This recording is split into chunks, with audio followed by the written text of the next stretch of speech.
ಸ್ನೇಹಿತರೆ, ಬೆಳ್ಳಿ ಲರ್ನಿಂಗ್ ಅಕಾಡೆಮಿಗೆ ಸ್ವಾಗತ.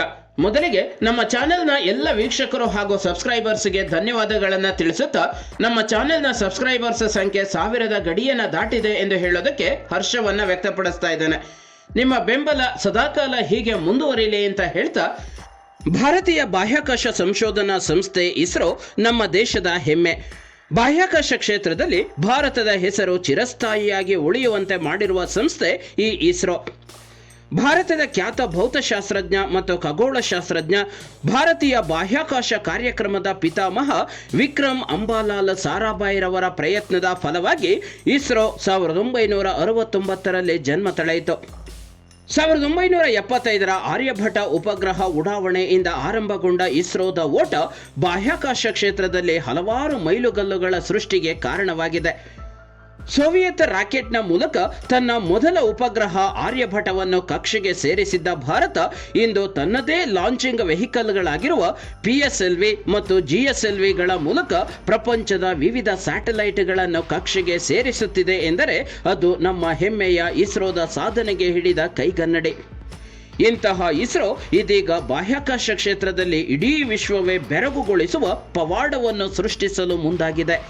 ಇಸ್ರೋದ ವಿಜ್ಞಾನಿಗಳು ಸದ್ದಿಲ್ಲದೆ ಅಂತಹ ಒಂದು ಸಾಹಸಕ್ಕೆ ಸಿದ್ಧತೆಯನ್ನ ಆರಂಭಿಸಿದ್ದಾರೆ. ಹಾಗಾದರೆ ನಮ್ಮ ಹೆಮ್ಮೆಯ ಇಸ್ರೋ ಅಂತಹ ಯಾವ ಸಾಹಸಕ್ಕೆ ಮುಂದಾಗಿದೆ?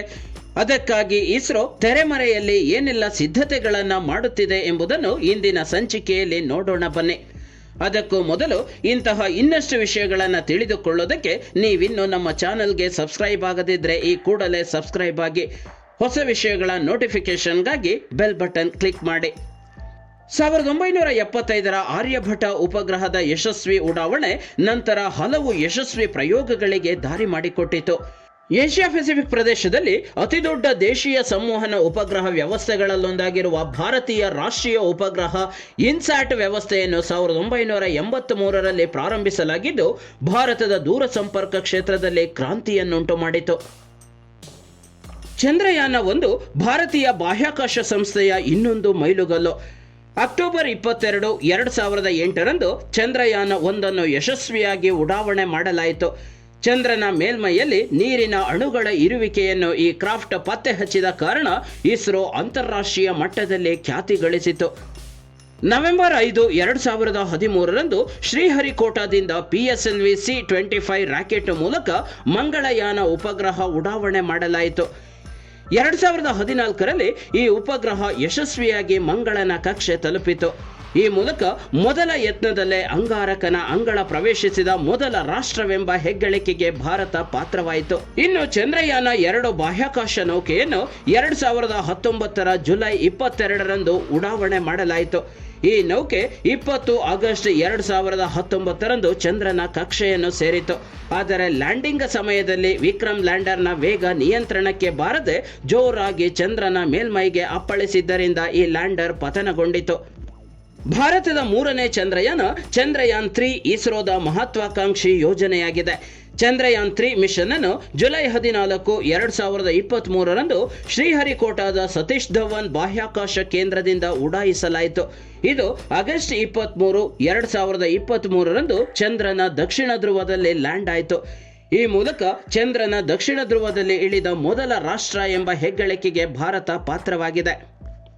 ಇದೀಗ ಇಡೀ ಬಾಹ್ಯಾಕಾಶ ಕ್ಷೇತ್ರವೇ ಬೆರಗಾಗುವ, ಬಾಹ್ಯಾಕಾಶ ಕ್ಷೇತ್ರದಲ್ಲಿ ಮುಂಚೂಣಿ ಸಂಸ್ಥೆಗಳಾಗಿರುವ ನಾಸಾ, ಯುರೋಪಿಯನ್ ಸ್ಪೇಸ್ ಏಜೆನ್ಸಿ, ರಷ್ಯಾದ ರಾಸ್ಕೋಸ್ಮಸ್ಗಳೇ ತನ್ನತ್ತ ತಿರುಗಿ ನೋಡುವಂತಹ ಯೋಜನೆಯೊಂದಕ್ಕೆ ಇಸ್ರೋದ ವಿಜ್ಞಾನಿಗಳು ಸಿದ್ಧರಾಗಿದ್ದಾರೆ. ಅದೇ ಇಸ್ರೋದ ಬಹುನಿರೀಕ್ಷಿತ ಮಹತ್ವಾಕಾಂಕ್ಷಿ ಯೋಜನೆ ಶುಕ್ರಯಾನ್.